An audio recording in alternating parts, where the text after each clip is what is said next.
ስለ ፈረንሳይ ስለ እንግሊዝ ኳስ ተጫዋች እስከ ጫማ ቁጥሩ እያጠና ጻድቃንን ሳታውቅ አሁን ያ ጫማ ቁጥር መጥቶ ከጦርነት አዳነ?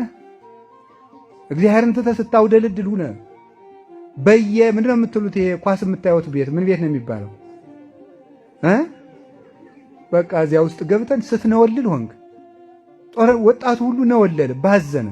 የማይጠቅመንን ይዘን ዘመናችን አለቀ።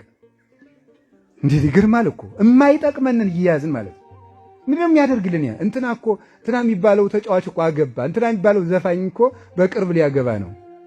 እንዴ ሰዎቹ እንጀራቸውን ይሰራሉ፣ አንተ በእነሱ ነፍስ ትፈርሳለች። ሰዎቹ ቤት ሰራን እያሉ ነው። እንዲሁ መቼ ነው ግን የምንመለሰው? የሚበቃን መቼ ነው? መቼ ነው ግን የሚበቃን መቼ ነው? ይሄ ነገር ማወቅ የሚገባንን የምናውቀው መቼ ነው? ወዳጅና ጠላት የምንለየውስ መቼ ነው? ጅል ሁኑ ብሏል እንደ ክርስቶስ። እንደ እባብ ልባም እንደ ርግብ የዋህ ሁኑ ተባለ። ወዳጅና ጠላት እኮ ባለመለየታችን ነው እንደ በግ ስንነዳ ይኖር ነው።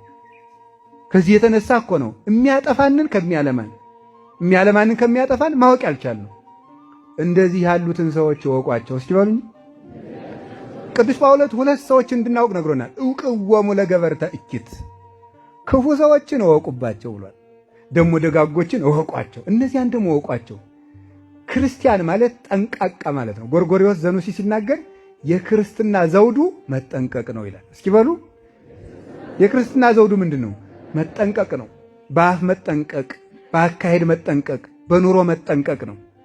የተጠነቀቀ ሰው ልባም ሰው ዘመንን ያልፋል። ልባም ሰው ሐሰበው ይደርሳል። ልብ ነው የጠፋው፣ ሌላ አልጠፋም በእውነቱ።